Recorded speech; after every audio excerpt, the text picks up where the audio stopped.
ज़मीन खैबर को ये मालूम होना चाहिए कि मेरी माँ ने मेरा नाम हैदर रखा है, यानी हमला करता हुआ शेर, वो शेर जो सबको चीर दे। ये सुनकर मरहब घबरा गया और सोचने लगा कि मेरी माँ जो किले की सबसे बड़ी नजूमी थी, उसने कहा था कि जो तुझे मारेगा उसका नाम हैदर होगा। तू किसी से भी लड़ना, किसी से भी जंग करना, लेकिन हैदर नाम के शख्स से न लड़ना।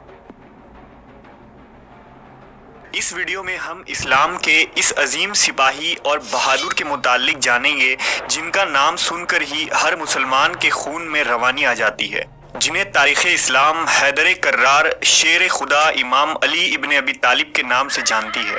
आपने किला खैबर कैसे फतह किया और इस जंग में आपने किस दिलेरी और जवामर्दी का मुजाहिरा किया, इस वीडियो में हम तफसील से जानेंगे।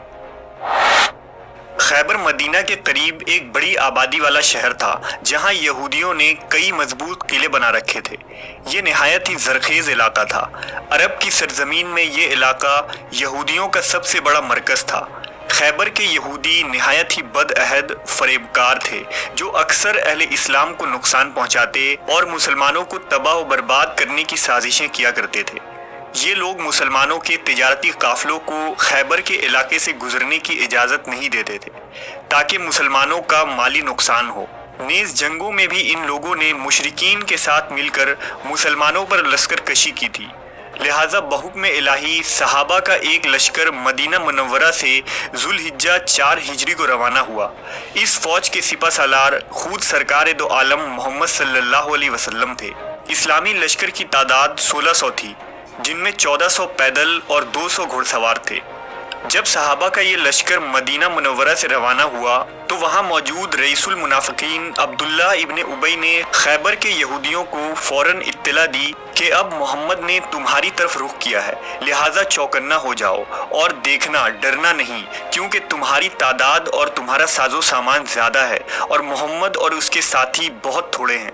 लिहाजा खबर मिलते ही खैबर वालों ने इस नाबराबर जंग के लिए तैयारियां शुरू कर दी। जब इस्लामी लश्कर खैबर के करीब पहुंचा कि शहर नजर आने लगा तो आप सल्लल्लाहु अलैहि वसल्लम ने एक मकाम पर ठहर कर अल्लाह से दुआ की और फिर एक छोटा सा लश्कर हमले के लिए रवाना किया, जिसके सिपा सालार हजरत अबू बकर को बनाया।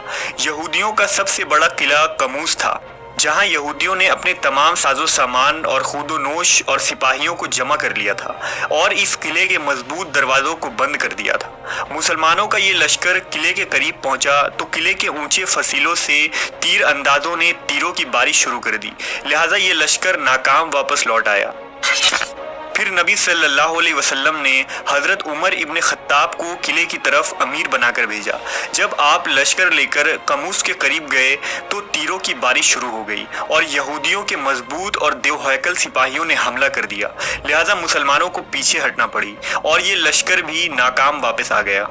इस तरह नबी सल्लल्लाहु अलैहि वसल्लम ने हज़रत साद बिन उबादा और दीगर असहाब को लश्कर का सिपा सालार बनाकर भेजा, लेकिन वो सब मैदान से वापस लौट आए और कामयाब ना हो सके। ये आप सल्लल्लाहु अलैहि वसल्लम और आपके असहाब के लिए एक सख्त आजमाइश का दिन था। हर तरफ मायूसी और अहले खैबर का खौफ और दहशत छाई हुई थी। लिहाजा नबी सल्लल्लाहु अलैहि वसल्लम खेमे से बाहर आए और अपने असहाब को जमा किया। फरमाया, कल मैं उस शख्स को झंडा दूंगा जो अल्लाह और उसके रसूल से मोहब्बत करता है और अल्लाह और उसका रसूल उससे मोहब्बत करते हैं। वो शिकस्त खाने वाला नहीं और ना ही मैदान से भागने वाला है। अल्लाह उसके हाथों से फतह अता करेगा। तमाम सहाबा की यही ख्वाहिश थी कि अगले दिन वो झंडा उन्हें मिल जाए। इस असना में सारी रात सहाबा कराम बेचैन रहे और किसी को नींद न आई। सब यही सोच रहे थे कि कल सुबह आखिर वो झंडा किस शख्स को मिलेगा।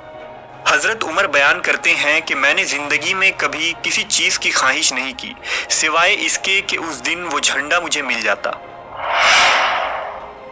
अगली सुबह तमाम असहाब इस्तराब के आलम में हुजूर के पास आकर जमा हो गए।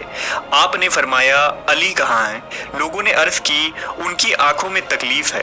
आपने उन्हें बुलवाया। जब शेर खुदा हज़रत अली तशरीफ़ लाए तो आपने उनकी आंखों में अपना लाब दहन लगाया और दुआ फरमाई। उसी वक्त आपकी आंखें ठीक हो गई। रिवायतों में आता है कि हज़रत अली फरमाया करते थे कि उस दिन के बाद से मुझे कभी भी आंखों में कोई तकलीफ़ ना हुई। نبی صلی اللہ علیہ وسلم نے اپنا پرچم حضرت علی کے ہاتھوں میں دیا اور انہیں ہدایت فرمائی کہ پہلے دشمنوں کو اسلام کی دعوت دینا اور انہیں اللہ کے حقوق سے آگاہ کرنا۔ اگر تمہاری تبلیغ کی وجہ سے کوئی ایک آدمی بھی راہ راست پر آ جائے تو یہ تمہارے لیے ایک سرخ اونٹ صدقہ کرنے سے بہتر ہے۔ شیر خدا حضرت علی لشکر لے کر روانہ ہوئے اور قلعے کے قریب پہنچ کر اپنا جھنڈا نصب کر دیا۔ آپ نے حضور کے حکم کے مطابق یہودیوں کو اسلام کی دعوت دی، لیکن انہوں نے انکار کر دیا اور اس دعوت کا جواب اینٹ، پتھر اور تیروں سے دیا۔ اس دوران اس قلعے کا سردار، جس کا نام مرہب پہلوان تھا، قلعے سے باہر آیا، جو ایک دیو ہیکل اور جنگجو شخص تھا۔ عرب مرہب کو 100 سپاہیوں کے برابر قرار دیتے تھے۔ یہودیوں کا یہ سپہ سالار آگے بڑھا اور یہ شعر پڑھا: خیبر خوب جانتا ہے کہ میں مرہب ہوں، اسلحہ پوش ہوں، بہادر ہوں اور تجربہ کار ہوں۔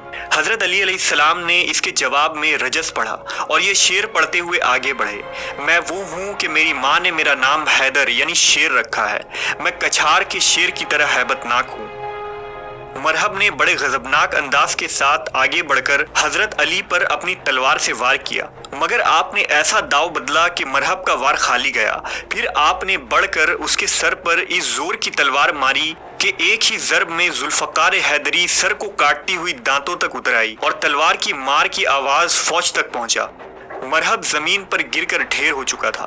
مرہب کی لاش کو زمین پر تڑپتے ہوئے دیکھ کر یہودیوں کا یہ فوج حضرت علی پر ٹوٹ پڑا، لیکن ذوالفقار حیدری بجلی کی طرح چمک چمک کر گرتی تھی، جس سے صفوں کی صفیں الٹ گئیں اور یہودیوں کا یہ مایا ناز بہادر مرہب، حارث، اسیر، عامر وغیرہ کٹ کر ڈھیر ہو گئے۔